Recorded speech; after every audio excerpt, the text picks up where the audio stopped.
sinzi ivyo urimwo uyu munsi, sinzi ivyo uriko urakora uyu munsi, ariko mu vyo urimwo canke mu vyo uriko urakora agasanga ata abantu bakugwanya muriko murahura nabo, agasanga atabikugwanya muhura navyo, agasanga ata abantu bifuza yuko ijwi ryawe ryohagarika kuvuga canke uhagarika kuvuga ivyo uriko uravuga, canke agasanga ata abantu bifuza yuko ivyo uriko urakora vyogarukira ngaho nyene bikazimangana, ugasanga nta bantu bakugwanya canke nta bintu bikugwanya muriko murahura navyo mu nzira uriko uracamwo.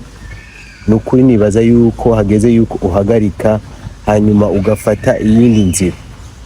Uno munsi nagomba tuvuge ku bintu bitugwanya mu bintu twama duhura navyo imisi yose, bitugwanya mu bintu twama turiko turakora canke mu bintu twama turiko turajamwo igihe cose, bitandukanye na vya bindi abantu benshi bashobora kuba biyumvira, bitandukanye na vya bindi abantu benshi bagendamwo, ariko ugasanga wewe wafashe inzira y'ukwawe wenyene, hanyuma ugasanga muri iyo nzira uri kuracamwo muriko murahura n'abakugwanya benshi, muriko murahura n'abakugwanya bitandukanye.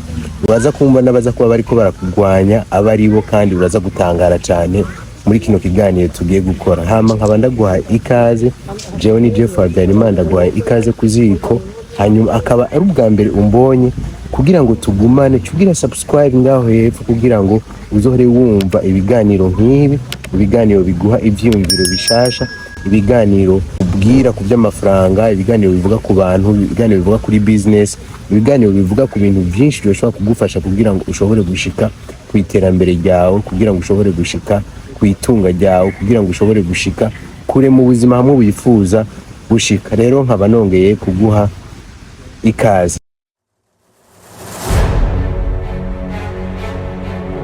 Natanguye mvuga ati mu nzira urimwo agasanga ata muntu muriko murahura akugwanya, agasanga ata muntu muriko murahura agwanya kumbure vya vyiyumviro vyawe canke agwanya ibikorwa vyawe uri kurakora, ahantu uri kuraja n'ahantu h'abantu bose bama baca, n'ahantu h'abantu bose bama bariko baragenda. Kuko iyo umuntu ariko araca mu nzira icamwo abantu benshi, usanga ata muntu ashobora kumushidukira, usanga ata muntu ashobora kumuraba.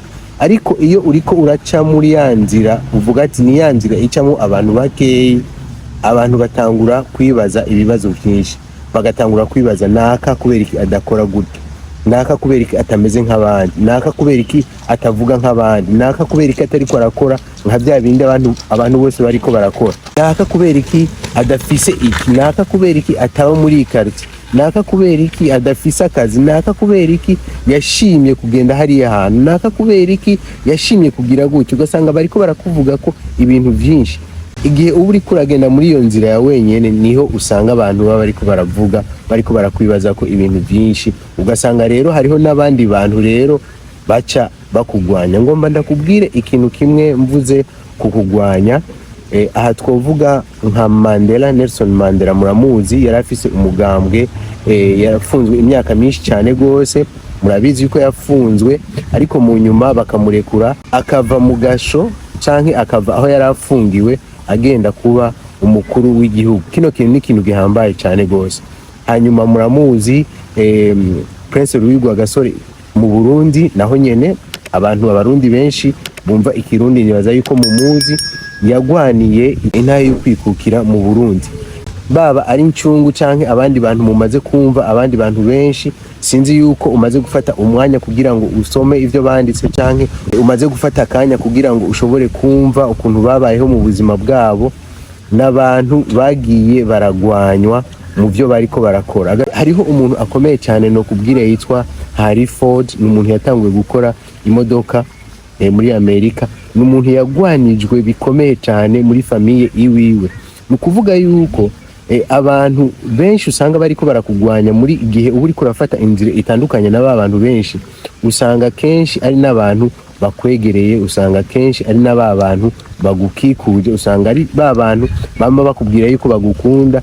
Ugasanga mbere hariho n'abantu egome vy'ukuri usanga bagukunda, ugasanga ni famiye baragukunda, ariko kubera wafashe iyo nzira bagatangwa kuvuga ati uyu muntu rero twibaza yuko afise akantu k'agasazi mu mutwe, uyu muntu rero twibaza yuko bimeze gutya, uyu muntu twibaza yuko ivyiyumviro vyiwe bidapanze ku murongo, uyu muntu twiyumvira yuko ivyiwe bitameze neza, uwo muntu turakwiye kuraba ibintu ariko aracamo canke ibintu ariko aracamo si vyiza cyane. Henry Ford umuntu yamushigikiye wenyene yari umugore wiwe, ni kuvuga yuko yari umuntu ari hafi, ariko abavyeyi biwe n'abandi bantu bavuga ngo yasaze, ntagifise ivyiyumviro bikimeze neza, ntagifise ivyiyumviro bipanze ku murongo.